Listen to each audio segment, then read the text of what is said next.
Imagínate esto, Chivas, el equipo más mexicano, el que presume de historia, cantera, tradición, viendo la tabla porcentual como si fuera un examen de álgebra. Porque sí, hubo un momento real, serio, peligroso, donde el Guadalajara no pensaba en títulos, liguilla o proceso. Pensaba en una sola cosa, no descender, no jugar bonito, no perder el clásico, no irse a segunda división. Y lo peor es que esta historia tiene de todo.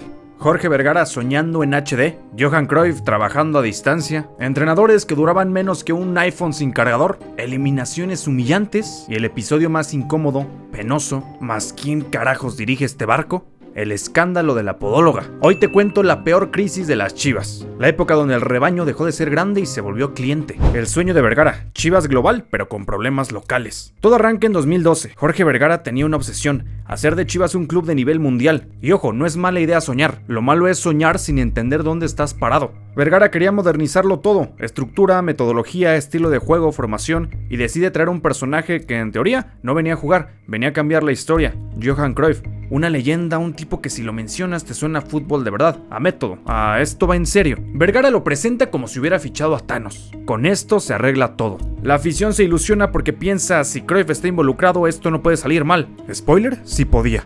Porque desde el inicio se notó un detalle que en México te mata cualquier proyecto. Cruyff no iba a vivir el día a día en Guadalajara. No era el Cruyff caminando verde valle, respirando el ambiente, metiendo mano, viendo entrenamientos. No, era un Cruyff con base en Europa, que venía pocas veces y operaba con gente cercana. Y ahí el proyecto empezó con una frase no oficial pero real. Tú confía, yo lo veo desde lejos. Cruyff manda a su gente, aparece Todd Bean, su yerno, como pieza clave. Y traen a un entrenador holandés, John Van Schip, con la idea de aplicar fútbol total. Suena bonito, en PowerPoint se ve espectacular, pero en Liga MX la realidad fue diferente. Arranque de la apertura 2012, la ilusión duró menos que un resultado de Chivas. Empieza el torneo y Chivas arranca con tropiezos, derrotas, empates, poca contundencia, y el equipo se veía raro, como tratando de jugar algo que no entendía del todo. Y para colmo, en plena gestión, empiezan las decisiones de proyecto europeo que chocan con el entorno mexicano. Un ejemplo simbólico, el tema de la cancha, que si el pasto sintético no servía, que si lesionaba, que si no iba con el estilo, y Vergara en modo sí señor Cruyff cambia todo. Pero el problema nunca fue la cancha, el problema era que el equipo estaba mal armado, mal trabajado y con presión encima. Y aquí entra un punto que hundió el barco mucho más rápido, la Conca Champions. Chivas tenía rivales accesibles, no era un grupo de la muerte, era un grupo para pasar caminando. ¿Y qué pasó?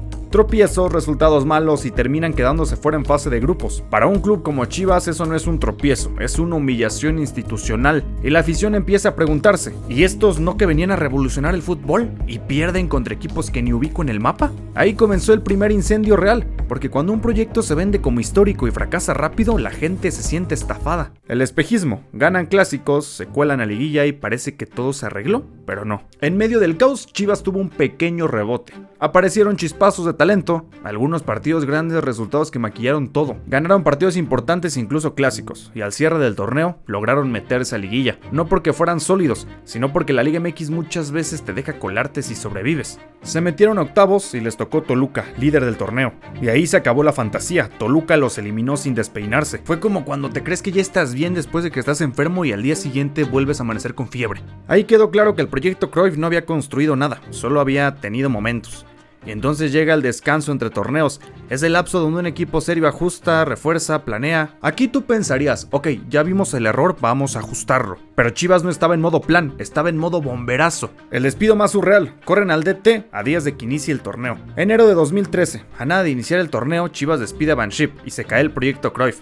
Así de golpe. Eso en un club grande es señal de una sola cosa, nadie sabe lo que está haciendo. Traen a Benjamín Galindo, y ojo, Galindo no era cualquier improvisado, era un hombre con peso, identificado con Chivas, con historia, con credibilidad. La gente lo recibe bien, porque piensa, ¿quién más que él que conozca la afición chiva y conozca a Chivas? Pero el equipo no estaba mal solo por el entrenador, era un problema más profundo, plantel limitado, presión brutal, vestidor tocado, identidad desaparecida, y el clausura 2013 fue un desastre. Chivas cerró con derrotas, con rachas negativas, con un nivel pobrísimo. Acaban en la parte bajísima, casi penúltimos. Y mientras Chivas se arrastraba, el América volaba. Y para rematar, América termina campeón y empata en títulos al Guadalajara. Era la tormenta perfecta, tú hundiéndote y tu rival festejándote en la cara. Ahí la afición no solo estaba triste, estaba furiosa. La tabla porcentual, cuando Chivas empezó a jugar, con miedo. Aquí es donde todo se pone serio, porque en México el descenso no te lo define un torneo malo. Bueno, cuando el descenso existía. Te lo define un periodo largo de mediocridad, la tabla porcentual. Y cuando Chivas entró en esa espiral de torneos malos, se empezó a meter en el pantano. Lo que antes era no clasificamos se convirtió en lo siguiente: necesitamos puntos sea como sea porque abajo nos pisan los talones. Y eso cambia todo. Un equipo grande juega con presión, sí, pero juega para ganar. Un equipo grande en tabla porcentual juega para no perder. Y cuando juegas para no perder, casi siempre terminas perdiendo. Chivas empezó a vivir así. Un gol en contra era tragedia. Un empate era bueno, no fue derrota. Una derrota era ya valió madre. Y mientras tanto seguían los cambios. Directivos, técnicos, parches, soluciones rápidas. Llegan entrenadores con poco margen, con un ambiente tóxico y con vestidor roto. Y claro, nadie levantaba. 2014, el rescate que terminó en humillación y el escándalo que dinamitó todo. Para 2014, intentan reconstruir con identidad. Vuelve José Luis Real, regresa Omar Bravo como símbolo. La idea era recuperar el espíritu de Chivas, porque cuando estás hundido a veces traes nombres para que la afición sienta algo. Pero el problema no era sentimental, era futbolístico. Y cuando llegaron los clásicos, América los pasó por encima con goleadas y demostraciones de superioridad. Ahí Vergara busca un golpe fuerte. Ricardo Lavolpe, un entrenador de personalidad gigante, con experiencia, con método, con estructura. Y sí, con polémica en su historial, pero con credenciales. Y el equipo parecía empezar a cambiar un poco, había esperanza, hasta que explota lo extracancha, el caso de la podóloga. Voy a decirlo como debe decirse, fue un escándalo delicado, con acusaciones públicas, versiones distintas y un impacto brutal para el club. Chivas se para la Volpe y deportivamente es un balazo en la cabeza, porque otra vez, sin técnico, otra vez, caos, otra vez, empezar de cero. Y tú no estabas en un momento para empezar de cero, tú estabas en un momento para sumar puntos y respirar. El punto más humillante: Chivas no peleaba títulos, peleaba existir. Y aquí viene la frase que resume la época. Chivas dejó de ser un club que aspiraba a campeonar y se volvió un club que aspiraba a no descender. Es durísimo decirlo, pero fue así. Porque cuando un grande cae en esa dinámica, el fútbol se vuelve una cárcel mental. Cada partido contra rivales directos por el descenso se vuelve final. Cada punto se celebra como si fuera campeonato.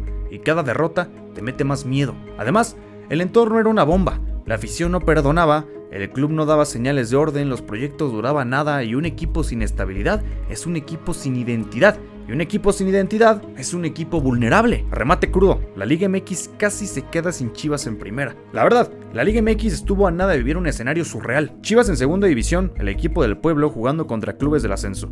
Un país entero haciendo memes, pero también viendo cómo se caía un pedazo de historia. Y lo más triste no es que perdieran, lo más triste es que se veía venir.